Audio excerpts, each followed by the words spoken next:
put out another EP, and then the whole Epic thing happened, and I went to RCA for another year, wrote and recorded demos, did the record, finally got it out. So you feel very relieved right now? Yes, I do.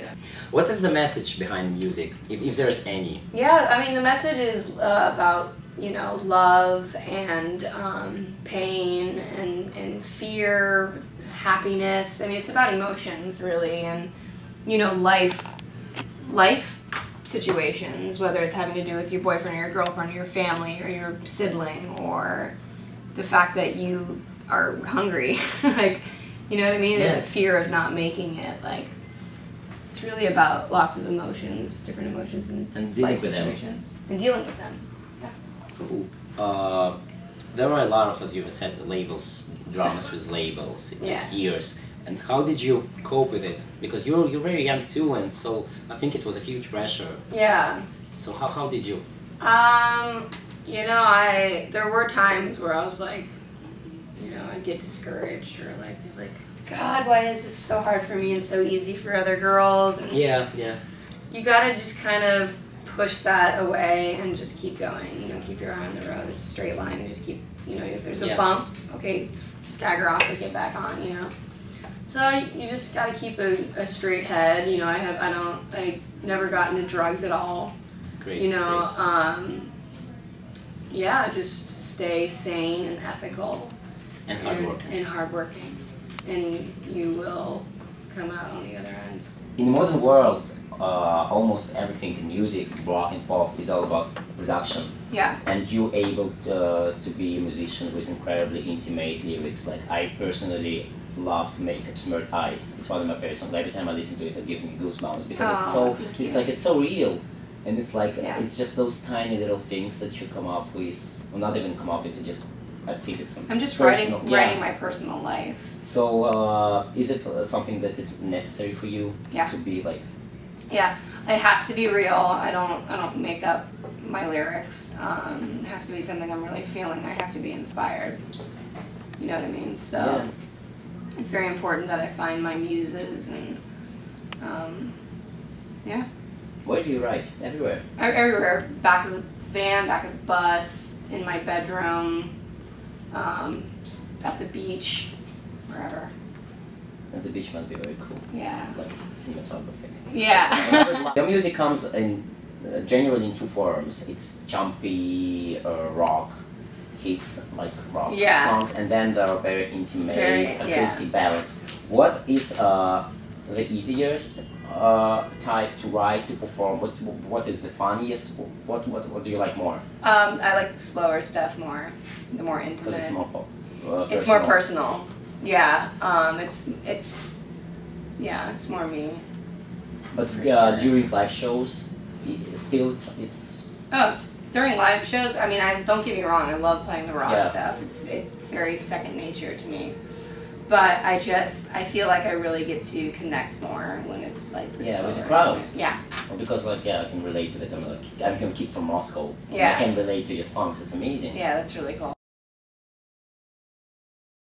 He grew up being the lead singer in his own bands. Oh yeah.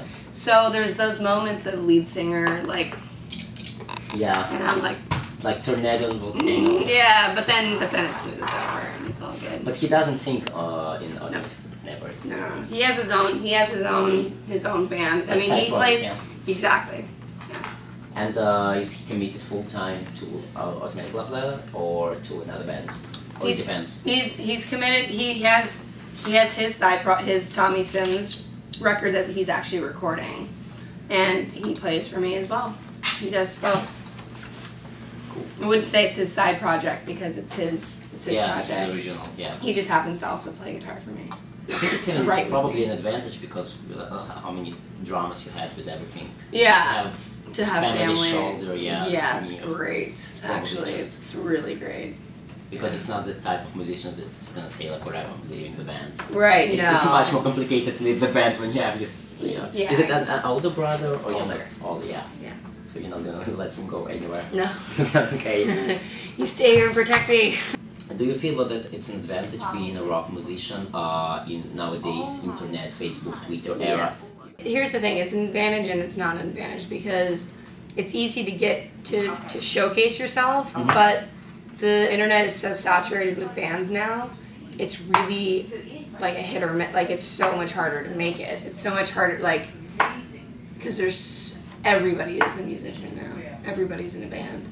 So it's an advantage, but it's also not at the same time because you got to do something really crazy to stand out. You got to be really, or you got to be like really talented. You have to be very good. Yeah. So, who was your music influence? Like, who you look up to? Who would you like to be compared to? Who would you not like to be compared to? Well, I look up to a lot of older artists such as Janis Joplin, Pat Benatar, David Bowie, the Beatles, Zeppelin, Foo Fighters. You actually mentioned in your press release. Oh yeah? Like, how did we say it? Like Foo Fighters meet Pink. Oh, right on. That's cool. Yeah. I like that. Yeah. Simon and Garfunkel. And who would you like to work with? Maybe if you do it, would be able to do a duet or something. David Bowie or Paul McCartney. Sure. Elton John. Yeah. So nobody from. Dave Grohl. Like younger people. Yeah, like nowadays rock artists. I would really like to work like the Gaslight Anthem would be really awesome to work with, or like Silver Sun Pickups. Yeah. A lot of what you do is you tour a lot, and do you usually get the same response from the crowd? Do people in the crowd usually get you? It's so gratifying every night because it's like, it's either our fans coming out to see us or it's new fans that are like, I am gonna go home and immediately download your music. Like, we'll be back next show. Like, so it's very gratifying every single night. When I first started writing, it was like poems or love letters to like boys that had crushes on. I was very young when I did that, but so that's where that comes from, and the fact that like if you read some of my like Make Some Smeared Eyes or Parker, even if you read the lyrics, it almost is love letter-ish. Like, I've literally taken love notes of mine and used them for songs. Sure. So that's where that came from. And automatic is like, the automatic is the like automatic love letter, like the automatic feeling you have for somebody. Like, it could be love at first sight, or the fact that it's coming through a song. And so automatic love letter essentially is like a love song or a love letter. Have some of the fans came to you and said like, your music totally changed my life or something, help me like solve my personal drama? What can you share some like the most intense story or something that would be very cool? Yeah, I had a fan come to me that told me that my music, like, she wanted to like commit suicide. Yeah. And that she discovered my music and it helped her not do that. I know, it was really, are you kidding? It was like the best feeling ever. What did you say to her? You hugged her? Of course I hugged her. I almost started like bawling. I was like, God. It was intense. And she was like crying and stuff. And I was like, oh my God, don't die. Don't do it. Don't do it. Stay out of the light. Sure. Because I think it's very common, unfortunately, the problem with suicides in America. It's very like, with the whole teenage being aggressive. It's crazy here. It's ridiculous. Don't get me started. It's a lot of things. Yeah. It's drugs. It's prescription drugs. It's the terrible food. It's horrible. What is I wouldn't say dream, because you can't really talk about your dreams, but what is like the biggest goal right now for you as a lead singer of Automatic Loveletter? To start making a good living doing this. I want to get an apartment somewhere. I want to start being an adult. And I just want to tour the whole entire world, and I want to get my music to people, and I want to help people. Write more love letters. Yes, write more love letters. I like that. That's beautiful. That's good. Cool. More. Yes. I love like a lot of your songs, really. Thank you. Touching. Thank you so much. Because do you consider yourself an emo rock band? Or because a lot of people say. I used to. Yeah, I mean the beginning stuff. If you listen to it, it's very emo. I mean, I'll hide my makeup smeared eyes. Come on, it's as emo as it gets. But it's turning. It's. I think that this record is showing signs of turning into just alternative rock. Pop. Yeah.